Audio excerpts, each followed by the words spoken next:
What is up, everybody? Steve here. I hope you're doing well today. I am coming at you from my Fort Myers office location. And anyway, we had a meeting yesterday for our real estate agents. And unfortunately, I was the head of that meeting. And a handful of them were cracking jokes because they think I'm the bearer of bad news on some things. And we just talked a lot about macroeconomics and what's going on in the real estate world and everything. And unfortunately, it was not the best meeting. Some of our real estate agents, um, I asked some questions in terms of how things are going, and it's interesting to see that 2, 3, 4 months ago, everybody was really busy and they were optimistic about the real estate market, even though I've been trying to get people to pay attention to, really what's going on with the economy and what's going on with the American consumer. And unfortunately, yesterday's meeting really kind of, I think, shocked some of our real estate agents. They knew what was going on. They feel what's going on in the market because they're dealing with buyers and sellers on a regular basis, and they're feeling the impact now. And I say finally, because this is something I've been just warning people about, that we are turning into a shifting market now. If you don't know, the CPI reading came out today around 8:30 this morning, and it's at 9.1%. May was 8.6%. And the analysts out there stated that they did anticipate the CPI, the inflation report, to be higher. Some were saying from anywhere from 8.1 to 8.3, and it's at 9. I'm sorry, they thought it was actually going to be lower than May's the ratings that came out, but it came out to be 9.1% today. And I want to ask you guys, like, is there anything in the month of June that made you feel like prices were getting better on the necessities? Now, Michael Burry's been coming out talking about the bullwhip effect of manufacturing companies that and wholesalers that have been coming out, and they've been just making mass amounts of supply of certain things because they thought that the demand was always going to be there. And the anticipation is that over the next several months we're going to see a lot of really good deals on things that we probably don't need, whether it's furniture, televisions, maybe even clothing as well. So Michael Burry, it's called the bullwhip effect. It's pretty interesting to read up on it. I encourage you guys to Google it. But that's the only thing that I foresee that's going to come down in prices anytime soon. Unfortunately, this is having a devastating effect on a lot of people in terms of just the cost of living. Even ourselves, our family, we're absolutely slowing down on going out to eat. And we can afford it. And some of my other friends, they're in really good shape and they can afford it as well.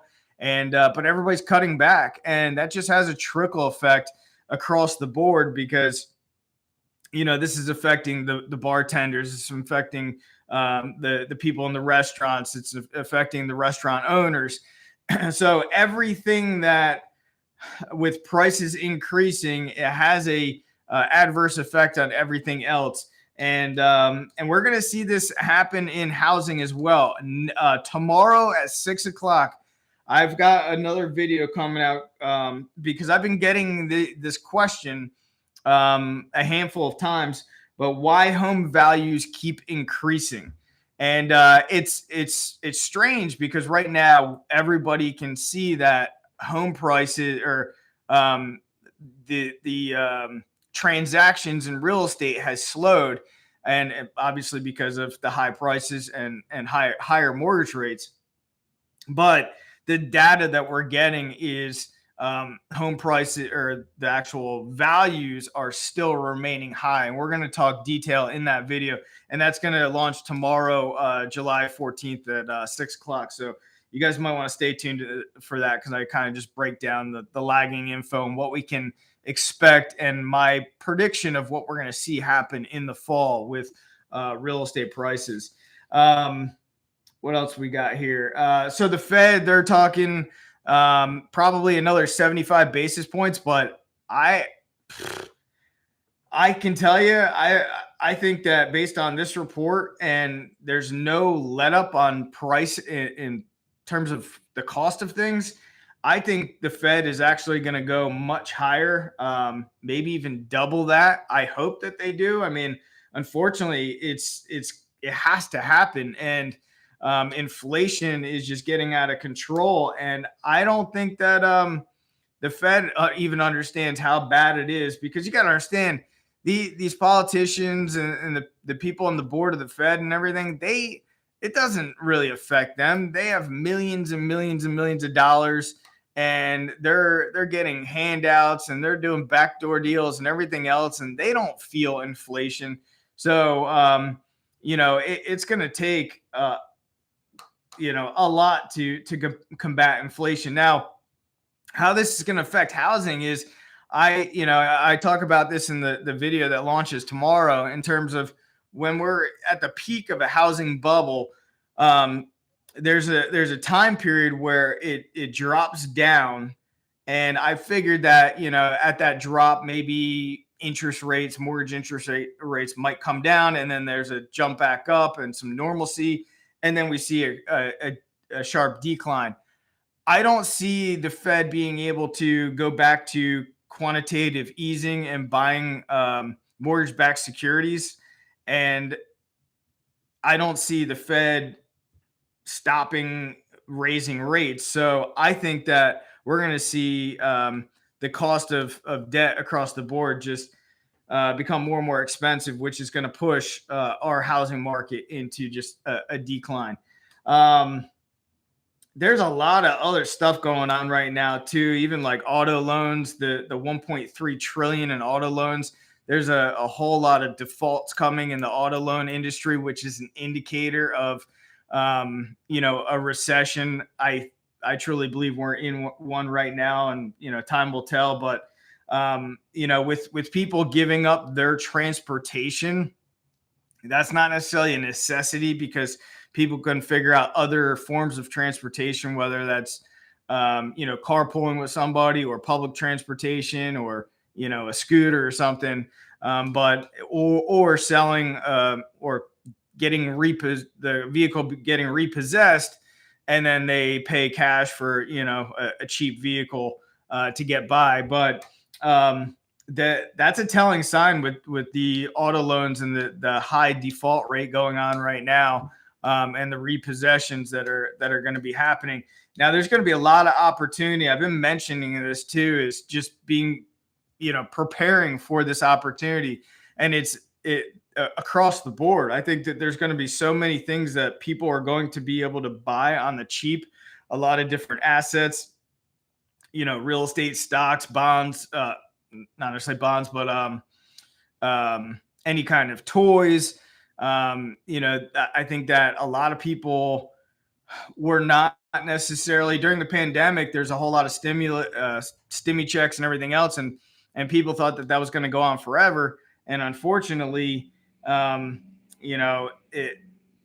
it's not happening. It's not going to happen. And people went out and took on massive amounts of debt and everything else. And a lot of people have credit card debt. Credit card debt is spiking. I think people are actually financing their grocery bills utilizing credit card debt. But here's what's going to happen. Unfortunately, people are going to get to a certain debt position on their credit card, and it's going to get maxed out. Two things with that.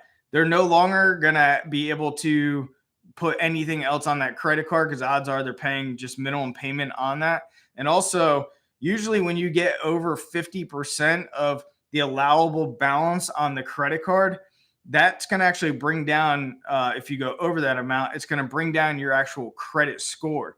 So all these people that have all their credit cards maxed out, they're probably not going to be able to get another credit card either, because the credit companies are going to tighten up as well. They're going to be very selective of who they're actually going to provide credit cards to, because it's basically unsecured. It's not collateralized against anything. So all these people that are maxing out on their credit cards, what's going to happen is their credit scores are going to go lower. And it's the opposite of what I've been, preaching on this channel is, get out of credit card debt, increase your credit score right now. The whole point is just preparing right now. And I know it's extremely difficult because, again, everybody's feeling this inflation, and it's hard to save money in this inflationary environment right now. And there's a lot of uncertainty, but there's things that we can do right now to prepare for what I believe is coming. And I think we're going into a dark recessionary period.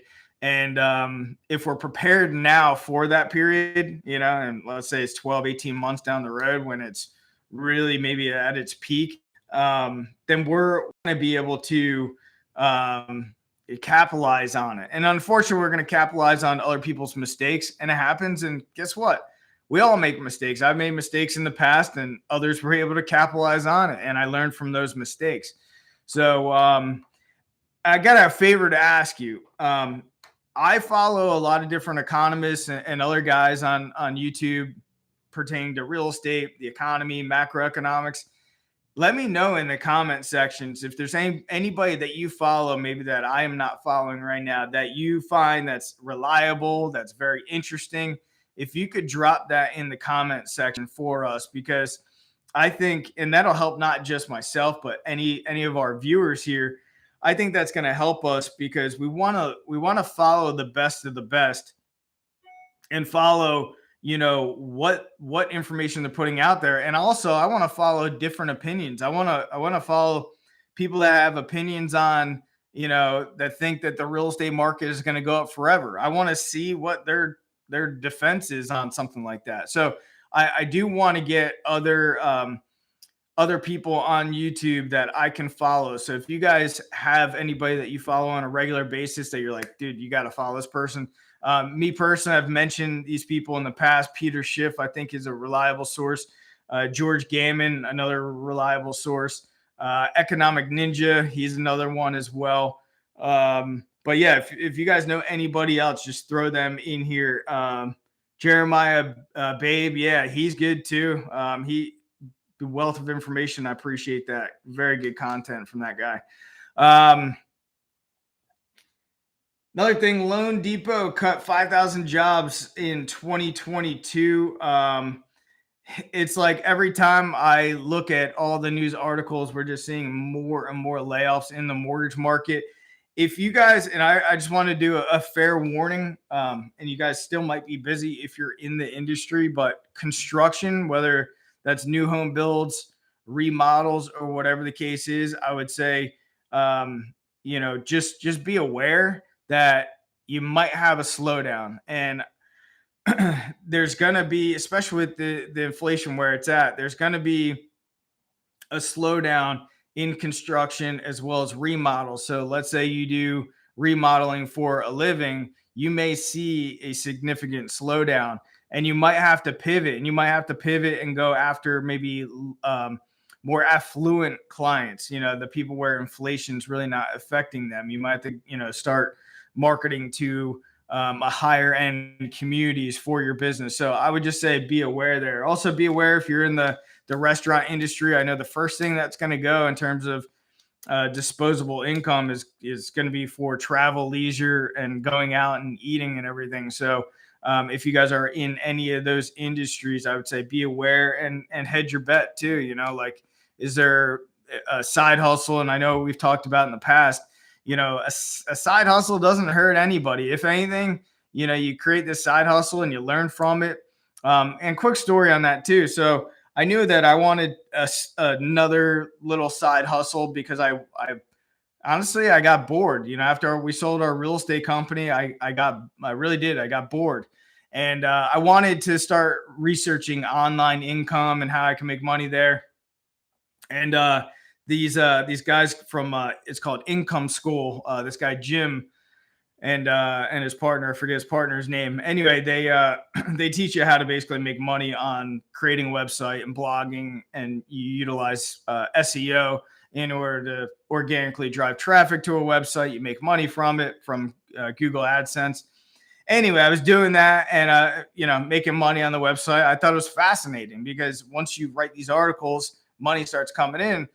So I reached out to Jim because I think I paid $800 for like a 45-minute call with the guy. And he literally told me, he's like, we were going through the website and everything because I wanted to see what I could do to basically capitalize on the website and everything else. And he told me, he's like, man, you need to get on YouTube. And I was like, oh yeah, like, put a video out based on an article that I just wrote. And he's like, no, just get on YouTube and start talking about, what your experiences are in real estate broker, whatever the case is. Cause I started this channel initially pretty much for like real estate agents, because I've been in the business since 2003, a broker owner since 2006, been through a lot. And anyway, he said, get on YouTube. And then obviously, the channel started to shift and to pivot. And that's what pivoting is all about. You gotta pivot in life. You gotta pivot in business. And anyway, I pivoted it more into, real estate as a whole, and investing in real estate and everything else, which I'm excited to bring to the table, especially with other distressed assets and bringing you through some of these foreclosures that we're going to be buying and everything else, and short sales and all that. Anyway, getting back to it, I learned so much from the side hustle. And I think that most people could create a side hustle and have it. And there's so much opportunity out there for a side hustle, and it could be physical work, painting houses or whatever, or it could be online. There's no shortage of ways to make money. It's just a matter of putting your time into it. So I think that, again, nobody. Another quick story, if you don't mind. So my father was superintendent of schools, and we lived in South Jersey. And when he did excellent work for the school district, excellent work. It's called Southern Regional. And if you don't know anything about schools, you have a school board, and the board basically, in Jersey anyway, basically kind of controls the decision of the superintendent and the direction that the school is going to go. And my father really did a lot of good things for the school. And then eventually the school board switched where the votes wouldn't be in his favor to do what was right for the school district, for the students, everything else. And we basically had to uproot our family and move to North Jersey. And it had, at that time I was 14 years old, and it had an effect on me. And that effect was, in my head, it sucked, first off, but because I left all my friends and everything else, but it made me realize, like, in my head, I was like, okay, I'm not going to work for anybody. And because I saw what happened when it doesn't, it's not like he got fired, but he's just like, my time is done here. So in my head, I was like, I'm not working for anybody. And that's how I always was. So anyway, my point is if you guys are working for somebody, I don't find security in that, me personally, because you don't have control over decisions in many cases. So again, a side hustle doesn't hurt anybody. You know what I mean? What's up, Emerson? Appreciate you being here, man. Let's get to some of your comments and questions. Again, you guys know anybody that's good on YouTube that talks macroeconomics and real estate, put it in the description below because I want to hear about it. And then again, 6 o'clock tomorrow, why home values keep increasing. So let's talk about it. Inflation is out of control for sure. How do you get your wife to slow down on spending money? Ruger Clausen, been trying to tell her to relax on spending, but she likes to travel and do Airbnb.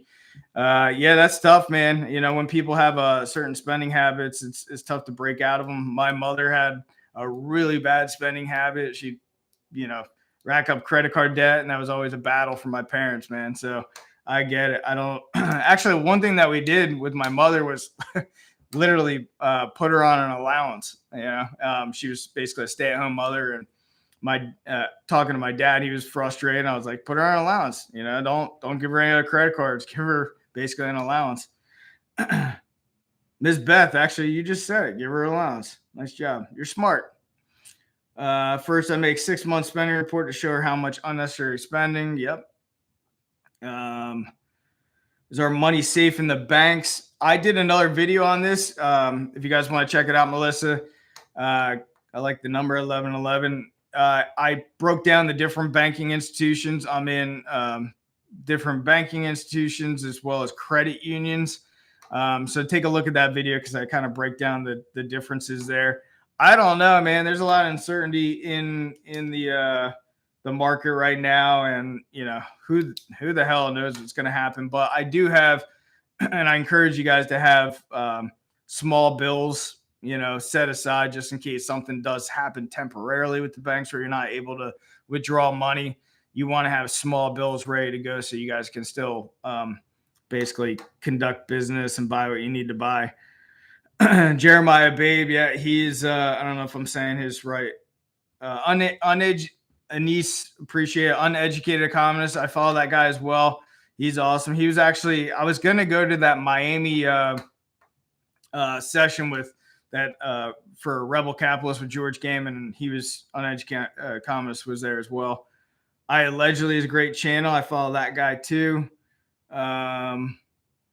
Let's see, Travis from Real Estate Mindset. Yep. And Todd Sachs. Yep. I talked to both of those guys. Todd and I will be doing a collaboration here shortly. And Travis, actually, I was supposed to do, I went fishing yesterday, I think. So I'm supposed to do a session with Travis, I think next week. I don't know. Travis, if you're around, let me know. OnlyFans is another side hustle. What's up, Dom? Appreciate you being here. Rebel Capitalist, George Gaiman. Yeah, the whiteboard videos. It's amazing with his whiteboard videos. I literally have to pause and then go back and like digest it again because the dude is just he's good. 450 for a crap box. Bank of Canada. 100 BPS hike. Want to stop working for corporate? Give me tips on how to start a business. I mean, school YouTube, man. That's my recommendation for anybody. Is that whatever's, I would say, just do for a side hustle. Do something you're interested in. This way, it doesn't feel like work. Even YouTube, I have fun doing it.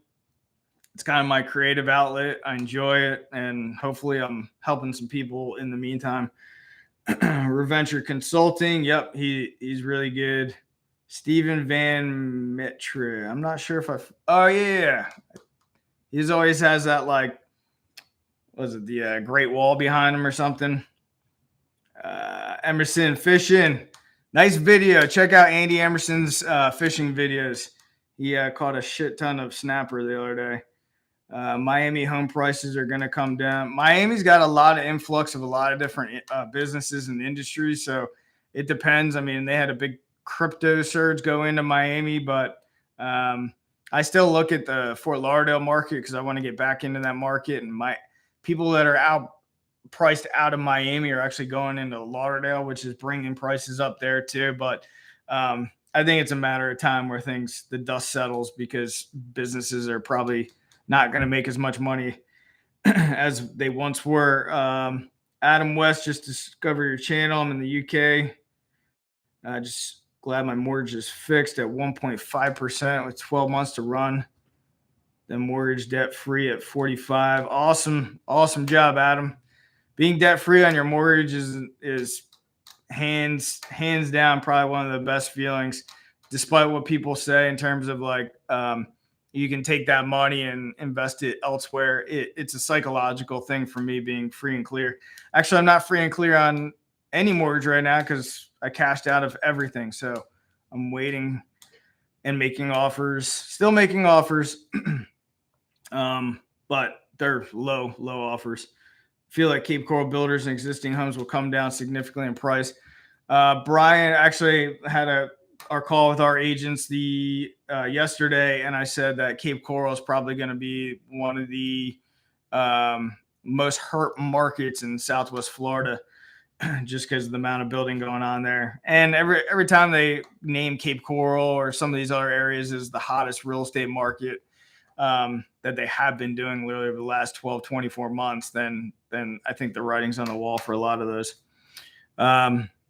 Anyway, guys, I appreciate you guys being with me today. And if you guys can check that video out tomorrow, why home values keep increasing, that'll launch tomorrow at 6 o'clock. Thanks for being here, and I appreciate everyone here. Thanks.